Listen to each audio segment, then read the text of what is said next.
مجھے تو فائدہ اس بات سے ہوگا کہ آپ میری کوئی بات مان لیں اور اس پر عمل کریں تاکہ اللہ میری بھی بخشش کا کوئی سامان بنائے۔ لیکن ہمارے یہاں ایک عجیب سی بے چینی ہے، بے قراری ہے۔ میں بہت ساری جگہوں پہ اب جا نہیں پاتا کیونکہ لوگوں کو تکلیف ہوتی ہے۔ میں داتا صاحب رحمۃ اللہ علیہ حاضری دینے چلا گیا تو وہ شور ہوا، پکڑ دکڑ، آنا جانا، جس طرح ابھی ماشاء اللہ سے آپ نے نہیں کیا اسی طرح سے۔ پھر کیا کرتے ہیں، سوچتے ہیں کہ جب لوگ ایک دوسرے پر گریں گے، بوڑھوں کو تکلیف ہوگی تو بہتر ہے نہ جائیں، آزمائش ہو جاتی ہے بزرگوں کے لیے۔ پھراؤ پیدا کریں۔ اللہ کے بندے زمین پر آہستگی سے چلتے ہیں، پھراؤ ہوتا ہے، بردباری ہوتی ہے، تحمل ہوتا ہے، طبیعت میں سکون ہوتا ہے۔ آج بے چینی ہے، بے قراری ہے، جلدی بڑی ہے لوگوں کی۔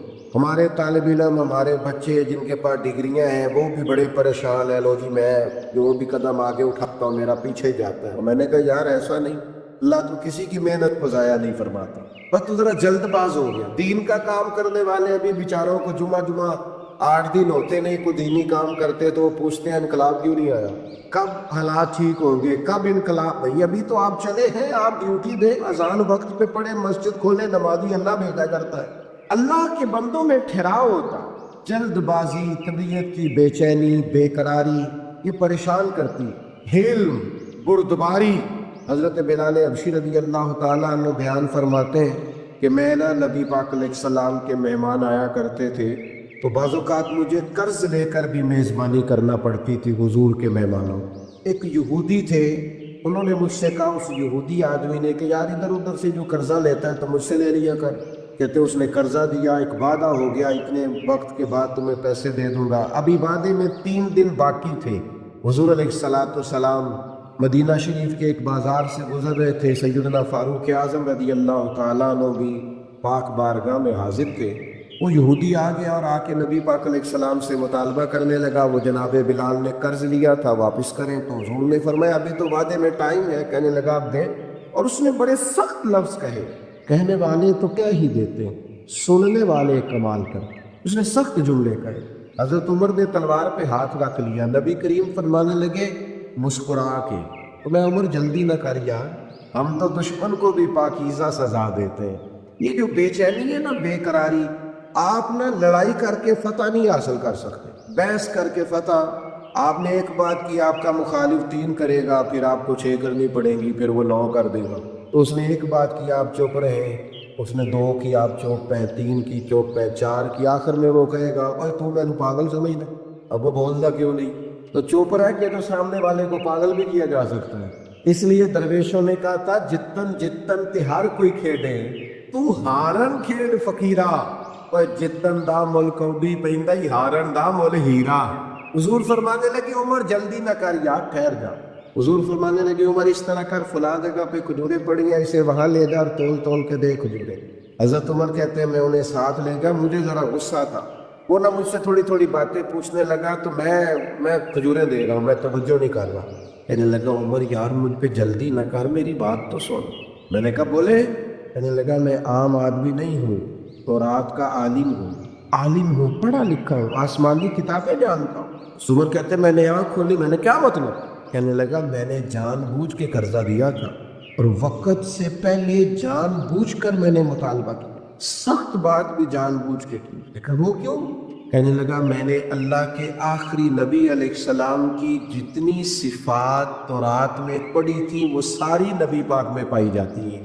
ایک صفت میں نے تورات میں یہ پڑھی تھی کہ جیسے جیسے کوئی جہالت کرتا جائے گا ویسے ویسے نبی پاک کا علم بڑھتا جائے گا، حوصلہ بڑھتا جائے گا، سرکار درگزر کرتے جائیں گے۔ عمر ساری شانیں دیکھ لی تھی، یہ برداشت والی شان بھی دیکھ لی۔ کیا بات ہے علم کی، بردباری کی، کیا بات۔ حضرت عمر سے وہ کہنے لگے اب اس طرح کریں مجھے ساتھ لے جائیں، نبی پاک سے معافی بھی لے کے دے دے اور حضور کا کلمہ بھی پڑھوا دیں۔ جلدی پتہ نہیں کاہے کی ہے، بے چینی پتہ نہیں کاہے کی، آزمائش پتہ نہیں کاہے کی۔ ایک دوست مجھ سے ملنے آ گئے، مجھے جلدی تھی، میں نے کہیں جانا تھا۔ تو آج کل ہمارا سب سے اہم موضوع ہوتا ہے پاکستان کے حالات ڈسکس کرو۔ اگر تبصروں سے کوئی ملک ٹھیک ہوتا تو سب سے پہلے ہمارا ٹھیک ہونا تھا، کیونکہ جتنے تبصرے یہاں ہوتے ہیں نا، ہر بندہ تو صحافی ہے، سب کے پاس موبائل ہے، سارے میڈیا چلاتے ہیں، اور بھائی چھوڑنا بھی چاہیے کبھی کبھی موبائل، اور بھی غم ہے زمانے میں محبت کے سوا، تو کیا کریں؟ آزمائش ہو جاتی. تو مجھے جانا تھا, میں ان سے اجازت لینا چاہ رہا تھا. وہ مجھے کہنے لگے سنائے پھر حالات کیسے ہیں. میں نے کہا بالکل ٹھیک ہے. وہ بھی پریشان ہو گیا, جی میں تسی نہیں سارے ہو گئے کہ بالکل ٹھیک نہیں حالات. میں نے اسے کہا جب سے ہم نے ہوش سنبھالا ہم تو حالات ایسے ہی دیکھ رہے ہیں, کوئی مسئلہ نہیں. تو وہ کہنے لگا نہیں جی حالات بڑے خراب ہیں. میں نے اسے کہا پاکستان کی خوبیاں نہ ڈسکس کریں. میں نے کہا میں ایک خوبی بتاؤں, اور بھی کئی لوگوں سے میں نے یہ بات کی. میں نے کہا بتاؤں, کہنے لگے بتائے. میں نے کہا نماز پڑھنے کا جتنا اچھا بندوبست میرے ملک میں ہے اتنا کہیں بھی نہیں ہے.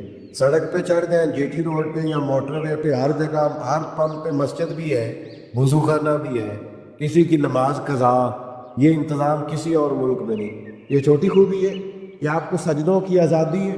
خدا کے بندو ہر وقت منفی باتیں کرنا کوئی ضروری ہے؟ ہر وقت منفی چیزوں کو ڈسکس کرنا کوئی ضروری ہے؟ مثبت رہیں, علم والے رہیں, بردبار رہیں. جلد بازی شیطان کی طرف سے ہوتی. حضور نے صرف 4 کاموں میں جلدی کرنے کا کہا. نماز کا وقت ہو جائے جلدی پڑھ لو, بچے کا مناسب رشتہ مل جائے شادی جلدی کر دو. حضور علیہ السلام نے فرمایا کسی کا انتقال ہو جائے دفن جلدی کر دو. چوتھا فرمایا کسی کی رقم دینی ہو تمہارے پاس بندوبست ہو گیا فوراً ادا کر دو. باقی تو ہر کام میں آہستگی, بردباری, ٹھہراؤ, وفاداری, خوبصورتی, مسکرانا. اگر روز کے 100 لوگ مسئلہ پوچھتے ہیں نا ہم سے تو 95 طلاق والے ہیں. میاں بیوی بحث کرتے جا رہے ہیں, مقابلہ شروع کر لیا ہے, بچے پریشان ہیں, امی ابو لڑائی کر رہے ہیں. اور زیادہ ذمہ داری خاوند کی تھی چونکہ خاوند کو اللہ نے زیادہ عقل عطا کی. اس کا کام تھا بحث نہ کرتا, سمجھتا کہ وہ بیچاری تو اتنی عقل نہیں رکھتی, میرے جتنا شعور نہیں, لیکن یہ برابر کی بحثیں کرتے ہیں. میں نے ایسے بھی گھر دیکھے ہیں جہاں بحث جیت گئی رشتہ ہار گیا, طلاق ہو گئی. ماں باپ کے ہوتے ہوئے بچے یتیموں جیسی زندگی گزارتے ہیں, کھر اجڑتے ہیں بحثوں میں. علم پیدا کرو, ٹھہراؤ پیدا کرو, برداشت کی قوت پیدا کرو. ہمارے درویش کہتے ہیں 14 طبق دلے دے اندر میں تبو وانگو تاڑے ہوں, دل دریا سمندروں ڈونگے کون دلا دیا جاڑے ہو. دریا کے برابر دل ہو تیرا, ویسے نہیں کر دی. اگر کوئی جاہل مل جائے نا, وَإِذَا خَاطَبَهُمُ الْجَاهِلُونَ قَالُوا سَلَامًا, اسے سلام کرنی ہے. جاہلوں سے بحث, ہم نہ جاہلوں سے بحثیں کرتے ہیں. پتہ بھی ہے سامنے والا بیوقوف ہے, جاہل بحث کر رہے ہیں, کرتے جا رہے ہیں. امام شافعی رحمۃ اللہ علیہ فرماتے ہیں اکثر میری بحث ہوئی, مسائل میں گفتگو ہوئی, لیکن فرماتے ہیں جب میری عالم سے بحث ہوئی ہے نا, کبھی سامنے والے عالم نے میری رائے قبول کر لی, کبھی میں نے اس کی قبول کر لی, کبھی وہ جیت گئے کبھی. لیکن فرماتے ہیں جب بھی میری جاہلوں سے بحث ہوئی ہے جاہل ہی جیتے, اس لیے کہ جاہل سے کوئی جیت سکتا. درویش نے لکھا ہے گدھے اور گھوڑے کی بحث ہو گئی تھی. گھوڑا کہتا تھا آسمان کا رنگ نیلا ہے اور گدھا کہتا تھا نہیں جی کالا ہے. تو بڑی دیر بحث ہوتی رہی, گھنٹے گزر گئے. جب نتیجہ کوئی نہ نکلا تو کہنے لگے بادشاہ سے فیصلہ نہ کرانے, شیر بادشاہ تھا. چلو بڑے گھنٹے بحث ہوتی رہی. گدھا گھوڑا دونوں گئے شیر کے پاس, فیصلہ لے کے کہا بتائیے جی آسمان کا رنگ کیا ہے. کہنے لگا نیلا. تو گھوڑا کہنے لگا میں بھی 3 گھنٹے سے گدھے کو یہی سمجھا رہا ہوں, سمجھ نہیں رہا, یہ کہتا ہے کالا ہے. تو شیر کہنے لگا بات بھی گھوڑے کی ٹھیک ہے اور گھوڑے کو عمر قید کی سزا بھی. اس نے کہا وہ کیوں جی؟ کہنے لگا سزا اس بات کی نہیں دی کہ تیری بات غلط ہے کہ ٹھیک ہے, سزا اس بات کی ہے کہ تو نے گدھے سے بحث شروع کر دی. گدھے سے بھی کبھی کوئی بحث کرتا ہے. ناراض ہو گئے آپ لوگ؟ غور تو کرو کیا کہہ رہا ہوں میرے بھائی. میں بڑے بیوقوفوں کو جانتا ہوں جو گدھوں سے بحث کرتے ہیں, اور یہ تو گدھا ہے, گدھے سے بھی کوئی بحث کرتا ہے. خدا کے بندو اپنا معیار رکھو. ہر ایک کے منہ لگنا ہمارا معیار نہیں, سٹینڈرڈ نہیں ہمارا. آپ صوفیاء کی جماعت ہے, آپ کا مزاج, آپ کا مورال بلند ہونا چاہیے. بحث, اور پھر چھوٹے ظرف کے لوگ ہوتے ہیں جو ہر جگہ بحثیں کرتے ہیں. علماء کریں گے علماء سے گفتگو, کبھی کوئی موقع بنے گا مناظرے کا تو ایک آ کے آپ کے لیے. ہم عوام ہیں, ہمیں ہر جگہ بحث نہیں کرنی چاہیے, الجھنا نہیں چاہیے, اور بیوقوفوں سے تو بالکل نہیں کرنی چاہیے. اور کبھی کوئی ایسا معاملہ آ جائے کہ جب سامنے والا نادانی کر رہا ہو. حضرت عمر بن عبدالعزیز رحمۃ اللہ علیہ عالم بھی تھے, ولی بھی تھے, بادشاہ بھی تھے. تو آپ رات کو نہ گزر رہے تھے ایک جگہ سے, تو ایک بزرگ لیٹے ہوئے تھے فٹ پاتھ پہ آرام فرما. اس زمانے میں لوگ لکڑی کے جوتے پہنتے تھے, کھڑاؤں جنہیں کہا جاتا. بابا جی سوئے ہوئے فٹ پاتھ پہ, جناب عمر بن عبدالعزیز کا پیر آ گیا.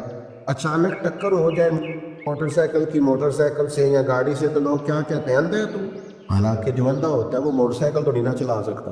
اندھا گاڑی تو نہیں نہ چلا سکتا. یہ ایک تنقید ہوتی ہے کہ تو اندھا ہے, یعنی تو دیکھ, تجھے نظر بھی آتا ہے پھر بھی تُونے ٹکر لگا دی. تو سیدنا عمر بن عبدالعزیز کا پیر بابا جی کے پیر پہ آیا تو بابا جی اچانک اٹھے, کہنے لگے آپ اندھے ہیں. یہ وقت ہے بندہ بادشاہ بھی ہو, طاقتیں بھی ہو, اور پھر اس کا ظرف اتنا بڑا ہو, آپ اندھے ہیں. تو جناب عمر بن عبدالعزیز رحمۃ اللہ تعالیٰ علیہ بابا جی کی اتنی 7 سپاہی بھی تھے, اتنی سخت بات سن کے بھی مسکرائے. اوہ یہ کمال ہے, یہ مسکرانا کمال ہے. مسکرائے اور مسکرا کے فرمانے لگے نہیں بزرگوں میں اندھا نہیں, مجھے نظر آتا ہے. وہ جو سپاہی ساتھ تھے نا, آپ کو پتہ ہے یہ جو کیتلی ہوتی ہے یہ چائے سے زیادہ گرم ہوتی ہے, ساتھ والوں کا مسئلہ زیادہ گڑبڑ ہوتا ہے. وہ جو 7 سپاہی تھے انہوں نے تلواریں نکال لی. آپ نے فرمایا تمہیں کیا ہوا؟ کہنے لگے جی بابا جی نے آپ کو اندھا کہا ہے. فرمانے لگے انہوں نے تو نہیں کہا. کہ جناب کہا ہے. فرمایا بابا تم سے باتیں کر رہا تھا کہ مجھ سے کر رہا تھا؟ کہا جی باتیں تو آپ سے ہی کر رہے تھے. فرمانے لگے اللہ کے بندو, بابا جی نے تو ایک سوال پوچھا ہے, انہوں نے پوچھا آپ اندھے تو نہیں؟ تو میں نے جواب دے دیا نہیں مجھے نظر آتا ہے. اس میں لڑائی والی کون سی بات ہے؟ سوال کا جواب ہوتا ہے کہ لڑائی ہوتی ہے. ہم لڑائی کرتے ہیں, بحث کرتے ہیں, الجھے نہیں. اور کبھی کوئی پوری مخالفت پہ اتر بھی آئے پھر بھی مسکرا مسکرا کے جواب دے. دشمن نہ اس وقت زیر ہو جاتا ہے جب وہ آپ کو مطمئن دیکھتا ہے, لیکن ہمیں لوگ چڑھا دیتے ہیں, ہم چڑھ جاتے ہیں. ایک بات کر دی کسی نے, ایک پوسٹ کر دی, ہم بڑی ٹینشن میں ہو یہ کیا ہو. وہ پوسٹ کر کے بات کر کے اپنے کام لگا ہوا ہے, ہم جواب در جواب کے چکر میں پڑے. وہ دفع کر, فضول آدمیوں کے منہ لگتا ہے. یہ کوئی ان کا کوئی معیار ہے کہ آپ ان کے منہ لگیں گے؟ آپ بلند کریں اپنے مزاج کو, طبیعت کو بلند کریں, الجھے نہیں. مخالف جتنی مرضی شرارت کرے, چڑھنا نہیں. لوگ چڑھاتے. اچھا مجھے بتائیے, میری طرف توجہ ہے آپ کی, چڑھانے والا زیادہ خطرناک ہوتا ہے کہ چڑھ جانے والا؟ چڑھ جانے والا. جو بندے چڑھ جاتے ہیں ان کو تو پھر لوگ ستاتے ہیں بڑا. چڑھنا نہیں, چڑھنا نہیں. آپ نے بلند حوصلہ رہنا ہے زندگی میں. کوئی بندہ اگر آپ پہ ہنستا ہے, آپ کا ظرف اتنا بڑا ہو کہ وہ ہنس کے شرمندہ ہو جائے. کوئی آپ پہ تنقید کرتا ہے تو آپ اتنے بڑے قد کے ہو کہ آپ اتنے بڑے حوصلے کا مظاہرہ کریں کہ وہ شرمسار ہو جائے. کبھی بھی زندگی کے اندر چڑھے نہیں, پریشان نہیں. اور بالخصوص کچھ ایسے نادان ہوتے ہیں جو اللہ کے بندوں کا مذاق اڑاتے ہیں. طالب علم اسکول میں پڑھتا ہے, کالج میں مذاق بنایا جاتا ہے, ناک کیسا ہے, رنگ کیسا ہے. یہ اچھے لوگوں کی علامت نہیں ہے. لیکن جس کی ناک چپٹی ہے, رنگ کالا ہے, اسے تو ناز کرنا چاہیے. اس لیے کہ رب کہتا ہے فی ای صورت ما شاء رکبک, جیسے میں نے چاہا ہے ویسے میں نے تیری صورت بنائی ہے. تو اسے کہو یہ میرا چہرہ نہیں, یہ تو میرے رب کی چاہت ہے. تو میں راضی ہوں, میں بڑا خوش ہوں اپنے رب کی رضا پہ. میرے بھائی چڑھنا نہیں. لوگ آئیں گے بڑی بڑی سخت بات بھی کریں گے, بڑی بڑی سخت بات, اور بلا وجہ وضاحتیں بھی نہیں دینی. کیوں وضاحتیں دے دی ہم؟ میرا ایک دوست تھا, وہ مجھے کہنے لگا کہ فلاں بات کا جواب نہیں دیتے لوگ, فلاں کا. میں نے کہا یار سوال کا جواب ہوتا ہے, چڑھانے کا جواب ہو, اس کا جواب نہیں ہوتا. اس پہ تو بندہ ہنستا ہے. موج کا ایک بہت بڑے درویش گزرے, حضرت فخر جہاں دہلوی, بہت لمبے چوڑے لوگ, عقیدت مند تھے. بعض لوگوں سے نا لوگ پیار بڑا کرتے. یہ اب جس طرح آپ آئے ہیں, یہ چھتیں بھری ہیں, باہر لوگ ہیں, ارے میں گسارو سویرے سویرے, خرابات کے گرد پھیرے بپھیرے, کبھی اس طرف بھی گزر کر تو دیکھو, بڑی رونقیں ہیں فقیروں کے ڈیرے. اتنی محبت, اتنا پیار, اور جس طرح آپ نے والہانہ محبت کی. اور مجھے دوست پوچھتے ہیں آپ کا ضلع کون سا, میں کہ سارے ضلع میرے ضلع میں. تجھ پہ صدقے تیرے محبوب پہ قربان رہے, ہم تو جس گھر میں رہے مولا تیرے ہی مہمان رہے. یہ تو کرم ہے, جہاں جاتے ہیں اسی طرح اہلیان محبت سے سارے ضلع ہی بھائی اپنے.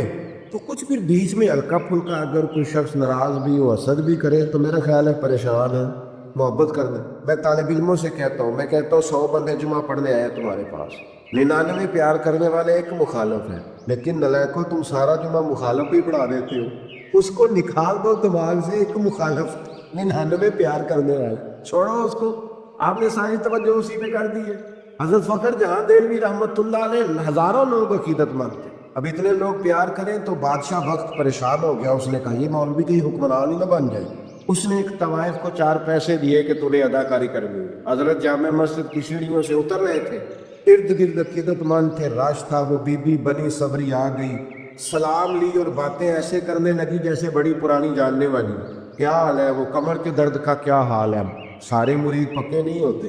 کچھ کچے پکے بھی ہوتے. وہ پریشان ہو گئے کہ بابا اور اتنی بات ہوئی ہے طوائف سے. پھر وہ فوراً کہنے لگی میں اس وقت آنا نہیں چاہتی تھی، پر وہ جو رات آپ آئے تھے نا رات کو تو کھوٹے سکے دے گئے آپ. بازار گئی ہوں تو دکاندار نے لیے نہیں. بہت سارے بندے سوچ رہے تھے کہ ہم نے کبھی پوچھا نہیں پیر صاحب رات کو کہاں ہوتے. تو وہ پریشان تھے اور بی بی اداکاری کر رہی تھی.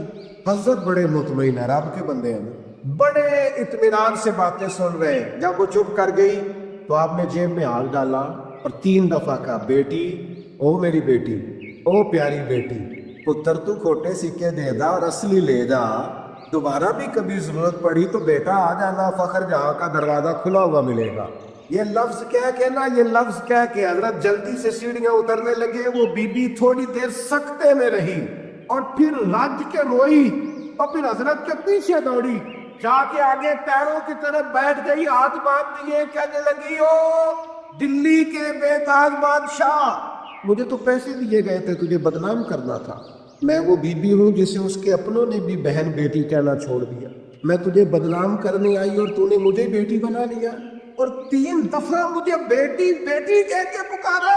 میں تیرے صدقے جاؤں، اب میں شہر والوں کو بتاؤں گی کہ فخر جہاں کی بیٹی کیسی ہوتی ہے. یہ لفظ کہتے اس نے اپنا کپڑا اٹھایا اور چہرے پہ نقاب کیا، کہنے لگی سنو شہر والوں، آج کے بعد کسی طوائف کا کوٹھا سمجھ کے نہ آنا، میں نے اسے مسجد بنا دیا ہے. قیامت تک مدینے والے کے نام کی آزادیں پڑی جائیں. اللہ والوں کا ضرب بہت بڑا ہوتا ہے، یہ الجھے نہ، پریشان نہ ہو. اور تیسری بات والذین یبیتون لربہم سجدا وقیاما، رب کے بندوں کی راتیں موبائل پہ نہیں گزرتی، سڑکوں چوکوں پہ نہیں گزرتی. اللہ کا قرآن کہتا ہے ان کی رات یا سجدے میں گزرتی ہے یا قیام میں گزرتی ہے. سیدہ عائشہ صدیقہ رضی اللہ تعالیٰ عنہ فرماتی ہیں اتنی دیر نبی پاک نے نفل پڑھے رات کو، اتنی دیر کہ فجر کی اذان ہو گئی اور میں نے حضور کے قدموں میں ورم دیکھا. میں نے صبح عرض کی حضور آپ کے صدقے اللہ اگلے پچھلوں کو بخشے گا. امام الانبیاء ہو کر، سید الرسل ہو کر اتنی مشقت. حضور فرمانے لگے عائشہ تم نے بتایا ہے نا میرے اللہ کا مجھ پر بڑا انعام ہے، تو بتا پھر اپنے رب کا شکر گزار بندہ نہ بنوں.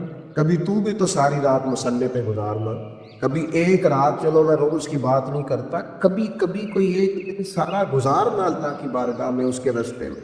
ہم تو میرے بھائی نہ بزرگوں کو وقت ملتا ہے اسٹیٹس لگانے سے، نہ بچوں کو ملتا ہے. ہم تو پتہ نہیں کہاں کھو گئے. زندگی وہ نہیں ہے جو موبائل کے اندر ہے، زندگی یہ جیتی جاگتی ہے. باہر دیکھے لوگوں کو. خدا را اپنا مصلی سے رشتہ مضبوط کرے. طاقتور مومن وہ ہوتا ہے جس کا مصلی سے رشتہ مضبوط ہوتا ہے، جسے دعا مانگنی آتی ہے، جسے رب کو منانا آتا ہے، جسے سجدے میں جانا آتا ہے. آپ دیکھیں نا نبی پاک کی سیرت کو پڑھیں. سورج گرہن ہو گیا تو حضور نے مصلی بچھا لیا، بارش نہیں ہوتی تو مصلی بچھا لیا، بارشیں زیادہ ہوتی ہیں تو مصلی بچھا لی. ہر موقع پر نماز.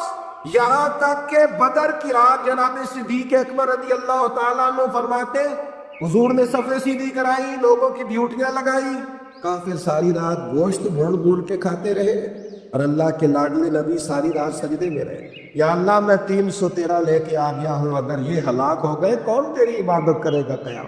ساری رات نماز پڑھی نبی پاک نے، ساری رات. میں کیسے آپ سے عرض کروں کہ ہمارا سجدہ کمزور ہے، محفلیں لمبی نمازیں چھوٹی. خدا را واپس آؤ.